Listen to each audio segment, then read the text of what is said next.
Welcome back to new episode. So minggu ni kita akan cerita pasal kisah-kisah seram zaman foundation dulu. So basically kita orang semua, aku, Zaira, Has, Anik, Udin and Tasha, kita orang foundation dekat tempat yang sama tapi tahun yang berbeza. So Tasha nak start dulu kan? Boleh? Oh, by the way, cerita-cerita kita orang dapat ni cerita-cerita daripada Twitter kan, Tasha? Ya. Oh. Nanti kita akan letak screenshot dong sikit kat situ. Okay. Cerita-cerita kita orang ni, tempat foundation kita orang yang lama dulu seram kan. Kalau kita search dekat Twitter banyak cerita yang keluar. So kita orang ada pilih beberapa cerita yang kita orang nak share dengan korang yang kita orang macam seram yang benda ni berlaku kat tempat kita foundation. Seramnya. Tapi basically kita orang akan paraphrase instead of cerita sebiji apa diorang cakap lah supaya macam Kalau nak berlaku korang boleh macam search sendiri kat Twitter and judge lah sendiri. Dengar khabar ada yang baru nak buka kat situ.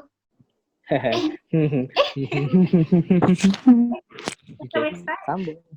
So Tasha dulu ke, Zaira dulu ke, nak Has dulu ke? Tasha dulu lah. Okay. So Tasha ada dua cerita, Okay, boleh. Okay, satu pasal TMB, satu Salsabila. So basically kita orang punya campus dekat foundation lama tu dah tutup. Dah batch kita orang lah tutup, batch Tasha dengan Zaira. So Tasha dengan Zaira sempat dekat campus lama tu 1 sem je, 2 bulan je. Dari November, Disember tahun 2017.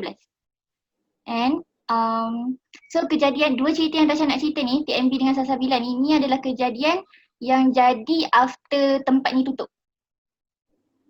Okay, so cerita yang pertama pasal TMB kan, foundation ni, bangunan ni dah nak tutup kan. So diorang management upah electrician ke TMB macam tu datang ke setiap bangunan untuk cabut suis, lampu dan kipas. So kan bangunan kita kan banyak, kolej kediaman kita kan banyak, asrama kita kan banyak kan.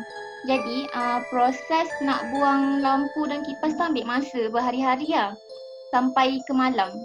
Sampailah satu hari tu, diorang berjaya siapkan everything, diorang berjaya cabut suis apa semua, tutup suis utama tengah malam. Pukul berapa tak sure.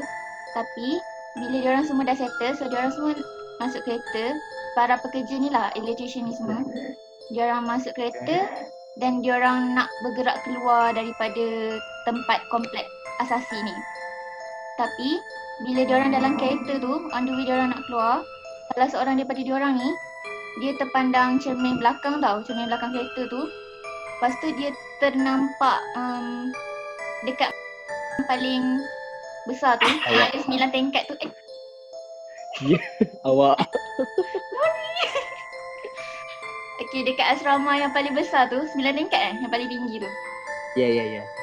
Yang 9 tingkat I tu. live there. Okay, dekat asrama yang 9 tingkat tu, salah seorang pekerja yang dalam kereta ni, dia nampak dekat cermin pandang belakang, dia nampak tiba-tiba salah satu bilik dekat asrama tu, lampu dia terbuka tau. Pak, terbuka. So, dia pun tegur lah driver tu, dia cakap, weh, kita lupa tutup satu lampu lah dekat bilik. So, dia orang macam, oh nasib baik kita tak pergi jauh lagi kan, so jom patah balik. So, dia orang patah balik. Lepas tu, Pak Gad dekat situ, dia nampak dia orang patah balik. Pak Gad tu berhentikanlah kereta tu. Pak Gad tanya, korang nak pergi mana? Bukan kerja-kerja semua dah settle ke? Dia orang pun cakap tu kita orang nampak lampu tu buka, so kita orang nak pergi tutup balik. Lepas tu Pak Gad tu tengok dia orang macam pelik tau, macam bukan korang dah cabut semua suis utama ke? Macam mana lampu boleh terbuka? So dia orang pun macam baru realise tau benda tu, macam alah betul, kita dah tutup kot, macam mana lampu boleh terbuka? Lepas tu Pak Gad tu pun macam, tak apalah, korang dah penat sangat dah ni, dah tengah malam, korang balik lah. Lagipun kalau korang naik tak tahu benda apa yang tunggu korang kat atas tu. Betul. So Sebab kalau ikut dalam yang Abah baca kan, yang cerita Tasha ni, Pak Gad tu memang bagi tahu diorang sebenarnya tempat tu dah biasa on off kan? betul. Pak Gad tu cakap benda biasalah, benda-benda tu suka main lampu, buka tutup lampu. So Tu cerita pertama. Cerita yang kedua, cerita Salsabila. Tajuk dia Salsabila. Yang kedua ni takut. Yang kedua ni takut sebab dah tahu kan. Okay. So lepas beberapa hari ke beberapa minggu lepas kompleks ni tutup, kan pihak management turunkan tanda dekat depan pintu pagar kompleks tu. So orang-orang yang tak biasa dengan tempat tu, diorang tak tahu bangunan tu bangunan apa sebenarnya sebab tanda dah diturunkan. Tapi beberapa bulan lepas kompleks tu tutup, Pak Guide tu dia macam pelik tau sebab tempat tu dah tutup, tetapi malam-malam mesti ada kereta yang keluar masuk. Macam kereta masuk, dah lah masuk macam masuk je kan, main terjar tak berhenti dekat Pak Guide kan. Diorang macam main masuk, lepas tu dalam 7-10 minit diorang akan keluar. Lepas tu benda tu berterusan lah, macam dari minggu ke minggu, dari bulan ke bulan. Ada je kereta yang keluar masuk. Sampailah ada satu hari, kejadian yang sama juga. Ada kereta tu dia masuk, lepas tu dalam 7-10 minit tu dia keluar. Tapi kali ni sebelum dia keluar tu, dia berhenti dekat Pak Guide tu. Lepas tu muka dia macam confused tau. Lepas tu Pak Guide tu pun pergi dekat driver tu, dekat pintu driver tu. Pak Guide tu tanya, cik buat apa sebenarnya masuk dalam tempat ni? Tempat ni dah tutup dan kawasan larangan, tak boleh masuk sebenarnya. Lepas tu driver tu pun tunjuk phone tau, screen phone dekat Pak Guide tu. Dia tanya, cik betul ke betul ke alamat ni, tempat ni? Lepas tu Pak Guide tu pun katalah, betul, kenapa? Rupanya driver tu dia adalah pemandu e-hailing tau. Dia pemandu Grab ke, pemandu Uber ke, tak tahu lah. Dan dia dapat order dari someone untuk pick up dalam kawasan tu. Allah. Lepas tu Sejak bila dia orang dah pandai guna Teknologi kan. Pak Guide tu pun cakap lah, Kawasan kita hebat sikit. Yang moden. Pak Guide tu pun katalah, alamat tu betul cik, tapi memang tak ada orang yang duduk dekat sini. Cuba cik tengok nama orang tu. Lepas tu driver tu pun tengok lah, nama dia Salsabila. Lepas tu Pak Guide tu pun kata, cuba cik call dia. Lepas tu driver pun call, tapi tak ada servis. Talian nombor tak ada dalam perkhidmatan. Lepas tu Pak Guide tu dia pun macam dah faham lah. Yang selama ni kereta main keluar masuk tu rupa-rupanya sebab ada something yang panggil diorang. So, lepas tu kalau ada kereta yang masuk, Pak Guide tu akan terus stop. Dan bila tanya buat apa kat situ, memang jawapan semua driver tu adalah sama. Diorang adalah pemandu e-hailing dan dapat order daripada akaun yang bernama Salsabila. Macam tu lah, Dia Krisah. nak pergi mana? Si Salsabila nak pergi mana? Salsabila tu di mention tak?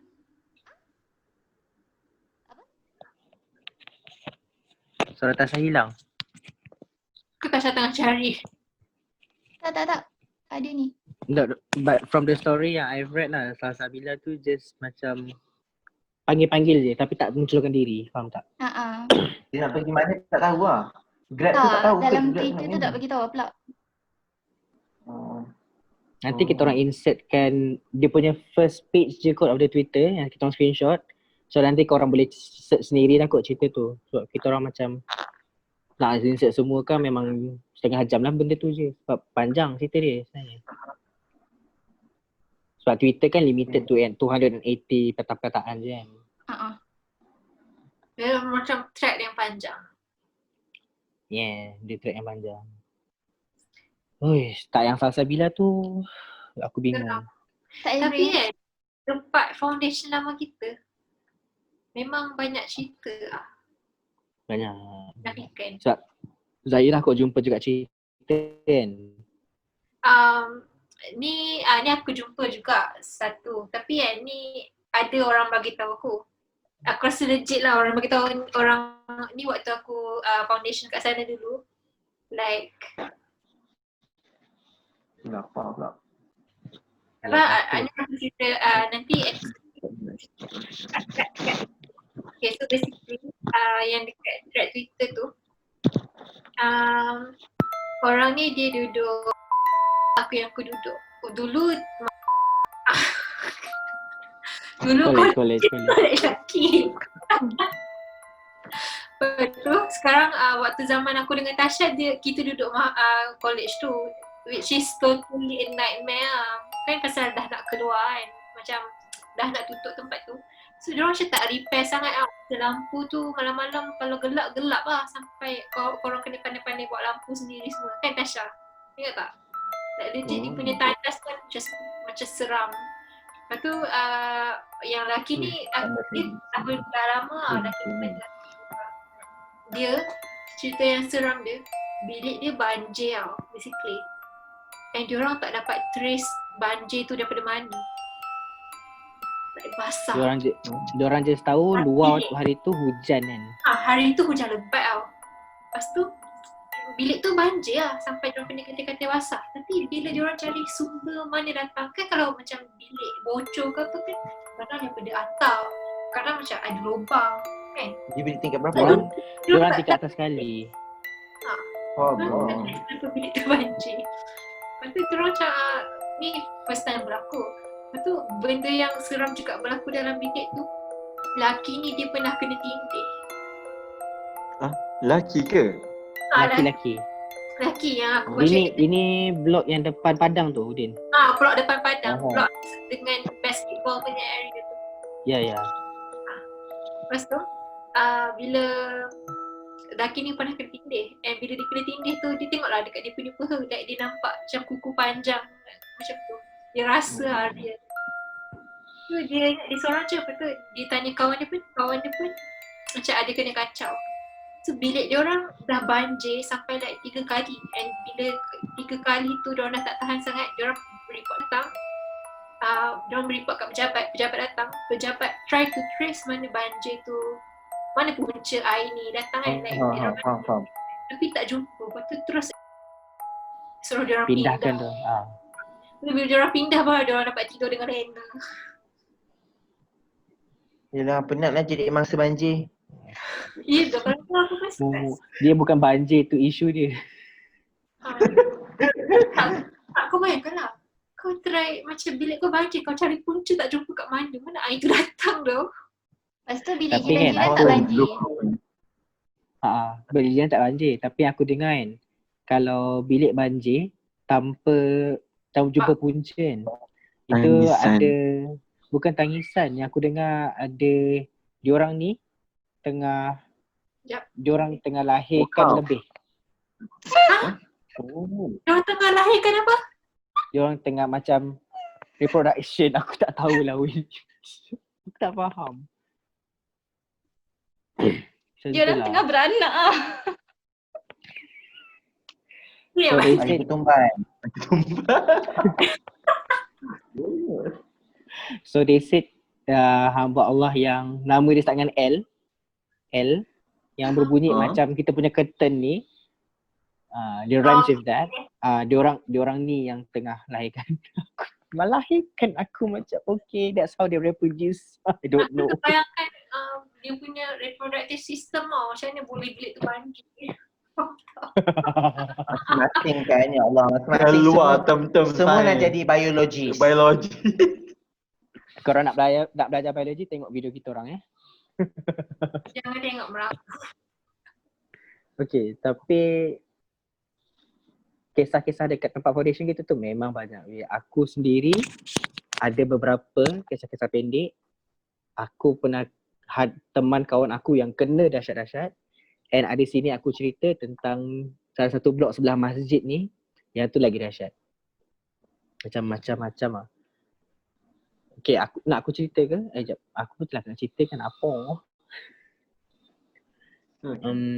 Cari yang short and sweet Ya, short and sweet Short and sweet would be what happened to me, which is dekat blok yang Tasha cerita dia yang tinggi tu, yang 10 tingkat tu. Okay. I used to stay kat situ juga. Tingkat 7 you all naik tangga. Kau rasa lift rosak, geram aku. Ada lah tu Pulau Kurus. Oh. Yes. Oh. Tiba. Dekat tingkat 8, tempat tu gym kan. Tapi gym yang dalam bilik tu rosak. So dekat luar tu je ada punching bag. Satu lah. So okay, back dekat aku punya foundation, aku join sports which is taekwondo. So bila ada punching bag kat luar tu memang aku hentam habis-habis lah. Sebab memang kita orang perlukan kan, faham tak? So okay, situation dia punching bag tu berdepan dengan lift, and then like berdepan dengan lift tu pasal dia satu lorong panjang ke belakang. Okay, yang Udin dengan Anip mungkin boleh bayangkan kot sebab Boleh. dia sebab kan. Tapi okay, tingkat 8 tu tu siang tau. It's siang. Okay, jarang kan benda berlaku siang. Aku berlaku siang. Like legit tengah hari. Faham tak?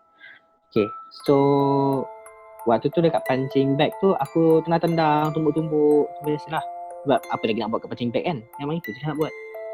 And then 5 minit kemudian termengah-mengah. Macam saja semput kan. Lepas tu bunyi angin lalu. Macam tu. Tapi macam angin tu lalu macam oh sejuk ni angin. Faham tak? Korang kena faham level muda aku dulu, aku sangat-sangat uzon. And then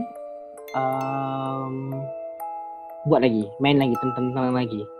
Masuk angin lalu lagi. Dia macam every time tengah rehat, dia lalu. Angin tu lalu. Until lah rasanya dia fed up kot, dia meniup-niup. Tengah-tengah tendang ni, aku dah macam. Tapi waktu tu fikir apa tahu, sebab punching bag tu sebenarnya ramai orang pergi. And my friend suka pergi juga. So ingatkan diorang datang. Tapi tengok-tengok terkeliling, tak ada. So macam mungkin lah macam alah bodoh, gitu je lah. Tapi yang buat aku lari apa tahu, lepas aku dengar satu benda dia panggil aku terus macam okay no, stop, aku nak turun sekarang.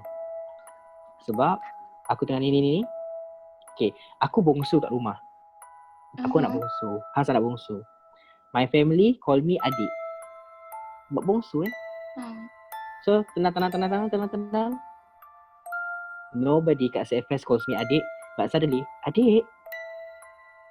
Suara my Kak Long. Faham tak? Suara Kak Long. So aku macam okay, this is not just anyone, this is somebody. So it's time for me to go down. Terus masuk bilik, terus mandi, terus rehat. And then terus macam tak duduk bilik, mandi-mandi semua, terus keluar daripada blok. And then rupa-rupanya ramai orang kata kisah yang sama. Diorang punya family panggil kat situ. So that was like apa dia, Zaira? Tak, ingat ni macam cerita Hunger Games yang diorang yang abaikan. Ada yang kena kunci-kunci ni Kang mulutnya. And then lagi satu yang short and sweet ialah tingkat 9, tingkat atas sekali lah basically. Gym tu tingkat 8, tingkat atas tu pula yang dia punya bilik tu terbuka sebab budak-budak course architecture diorang selalu duduk kat situ sebab diorang nak melukis. Tempat tu senyap lah selalunya. So waktu foundation I engineering. So I teman kawan I yang architecture. Dia buat kerja dia, I buat kerja I. I tengah buat maths, dia tengah lukis lah basically. This is my first year, second sem. Duduk situ. My friend ni pula, dia duduk menghadap tingkap. I duduk menghadap dia duduk menghadap pintu, I duduk hadap tingkap. So kita orang berdepan lah. And then tengah-tengah buat kerja engineering macam buat atau boleh rehat tau. Kalau macam architecture tak melukis, nak alihkan pandangan tu sangat susah sebab faham tak, hilang momentum. Tapi dia teralihkan pandangan dia tengok pintu. Aku perasan sebab aku tengok dia so aku tengah bingung kan. Tiba-tiba dia macam ni tau. Lepas tu aku macam kenapa? Ada apa berjadi ke? Lepas tu dia macam oh tak ada apa-apa. Lepas tu buat lagi kerja. Lepas tu dia faham tak? Dia macam terkejut. Dia terkejut yang macam apa ni? Macam tu. Lepas tu aku tanya lagi, kau kenapa? Lepas tu dia kata macam Has, boleh tak kalau kita macam nak balik ke apa ke? Macam kau okey tak kalau nak balik? Macam aku okey je nak balik. Macam kalau kau tak selesa, balik je lah. Lepas tu dia macam tapi tak apalah, kerja aku jangan nak siap je dah. So sambung buat kerja situ. And then kawan kita orang datang. Kawan kita orang ni pun budak architecture kat. Dia datang, dia cakap dengan kita orang dua, Has, And then nama kawan aku. Aku panggil dia, okay, Mr. F. Okay, Has, Mr. F. Balik lah, jom. Macam, kau dah lah baru sampai, tiba-tiba ajak balik, kenapa? Dia kata, balik aku cerita. Kita orang keluar bilik, daripada bilik tu, dia cakap, korang daripada tadi memang berdua je sini kan? Cakap, kita orang berdua je. Okay, sebab aku baru sampai. Okay, baru sampai, kenapa? Aku keluar daripada lift je, pada tadi aku dengar orang panggil suara korang dua. Macam Has, F, macam tu. Tapi dia tak tahu daripada mana. Dia ingatkan daripada bilik tu juga. Okay. Faham tak? So, and then kawan I cerita, oh, that explain. Sebab dia daripada tadi nampak orang lalu lalang. Tapi lalu hilang. So dia macam, Ni dekat bangunan Sinar Tingkat lah. So dia macam, oh okay, barulah aku faham kenapa. Tapi kawan aku ni dia macam Udin tau. Kalau dia macam ternampak semua, dia nak explore. Dia akan nak explore. Tahu tak dia punya pegangan apa? Biar aku mati nampak benda tu daripada aku mati overthinking. Bodoh lah. Tapi hari tu aku tak bagi dia tengok sebab aku suruh dia buat kerja dia, sebab kerja dia submission esok. Sebab tu aku macam, student kan suka buat kerja last minute. Macam faham tak? Mesti nak kena siapkan kerja dia. And then, tapi dekat foundation tu, kawan-kawan aku yang paling banyak kena ialah dia. Dekat blok lain pun dia kena, dekat blok kawan dia pun dia kena, dekat bilik dia pun dia kena, dekat tempat lain pun dia kena. And dia yang kena teruk tau. Like, okay, ada satu kisah ni, dekat lobby. Okay, lobby kita ni ada sofa, and then dekat tepi belakang macam masuk entrance, terus nampak sofa, terus lift. And then dekat sebelah kiri dia ialah meja geregang. So okay, dia duduk dengan aku kat sofa, aku hadap dia hadap meja geregang. And then dia ni memang habit tau, bila dia macam ternampak dia akan macam tu, faham tak? Dia memang macam tu. So okay, again, banyak kali waktu aku duduk bawah tu dengan dia macam tu. Dia akan okay, lain-lain aku balik. Okay, lepas tu dia cakap dengan aku, jom kita naik bilik aku, pergi bilik dia. Dia kata, oh okay je, jom lah. Tapi aku dah perasan dia takut-takut tau. Lepas tu dia cakap dengan aku, dalam lift tau, dia cerita dengan aku dalam lift. Dia cakap dengan aku, oh adik Udin hilang. Cakap dengan, should I continue? Continue je. Go ahead je lah. Okay. So dalam lift tu dia cakap, dia kata dia nampak ada lembaga hitam dekat mesin geregang, sebelah mesin geregang. Lembaga hitam bertanduk. Okay, so the best part ialah kita orang daripada lift kena keluar pergi ke kanan. Kita orang lepas tu akan masuk ke bilik dia. So kita orang masuk bilik dia, dia duduk tenangkan diri dulu. Lepas tu dia macam, aku rasa tak sedap hati ni sebab aku nampak dia banyak kali sebenarnya kat situ. So aku macam, okay, jom kita pergi tanda. Hi adik Maudin, you're back. Dengar tak cerita I tadi? Dengar kan? Okay, so what happen ialah dia pergi bilik dia, kalau keluar lagi lurus ke hujung akan pergi tandas. So aku ajak dia, jom kita pergi ambil wuduk. Baru nak ingat Tuhan waktu tu. Macam Udin lah. Tolong sikit. Aku tak ingat Tuhan. So okay, dekat tandas, okay, hujung tandas, sebelum tandas ada tangga tau. Tangga yang, yelah, atas bawah, tapi area situ punya lah, faham tak? Boleh bayangkan tak muka dia? Okay, dia keluar pergi tandas, dia takut. So dia kat belakang, I kat depan. Suddenly, from the back, dia berlari, tarik tangan I pergi tandas. Berlari. Bukannya jalan laju, bukannya macam khas, tak ada. Dia berlari, Berlari dia pegang. Tahu tak dia buat bunyi macam ni? Faham tak bunyi nak nangis? Kita orang boleh try nak buat.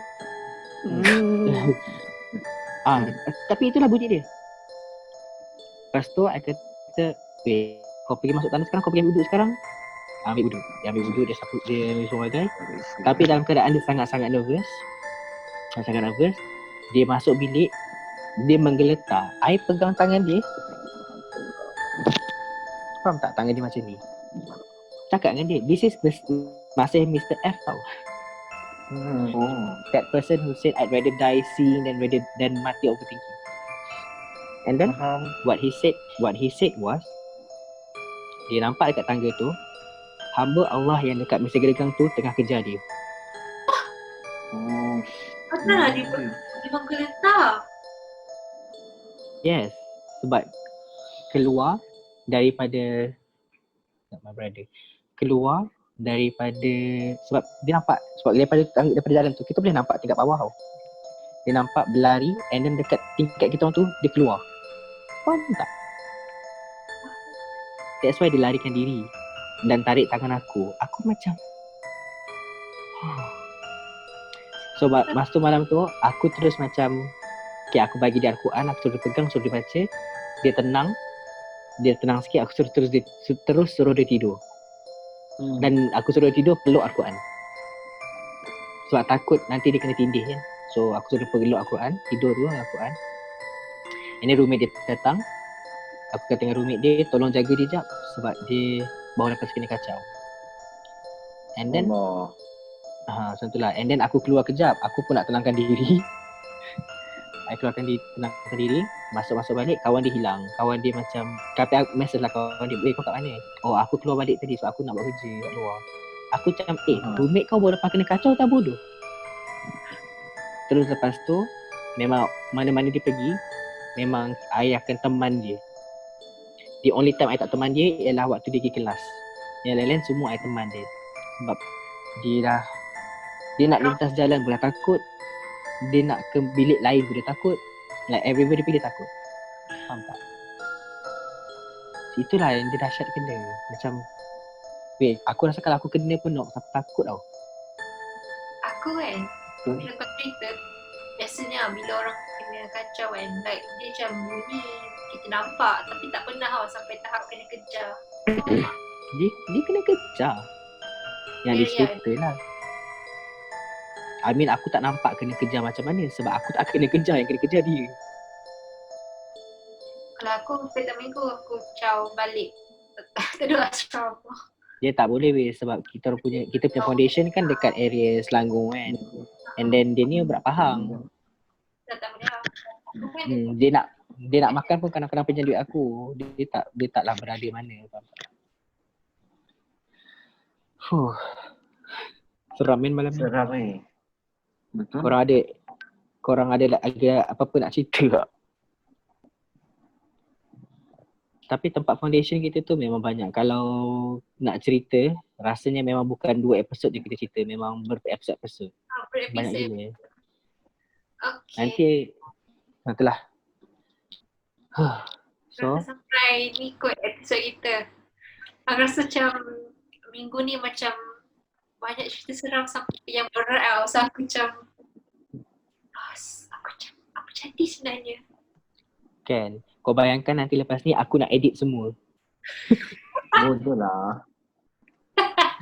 Guna. Serius. Kalau nampak benda bukan jangan cakap apa-apa tau. Betul. Tak nampak. Okay, sampai itu je lah kot episod kita kali ini. Right. Thank you for listening. Bye. Thank you Anik Ngaudin for joining in. Thank you Okay, Pak thank you. Haris. Yes, Thank you. Dah. Jumpa nanti. Okay. Jumpa nanti bulan 10 insyaAllah. Bye. Alright. Dah. Satu, dah. dua, tiga. Hai, saya Farah Tasha. Terima kasih sebab sudi menonton projek Seram Budak Teater sampai habis. Dan jangan lupa untuk like, share, subscribe dan komen. Okay? Bye!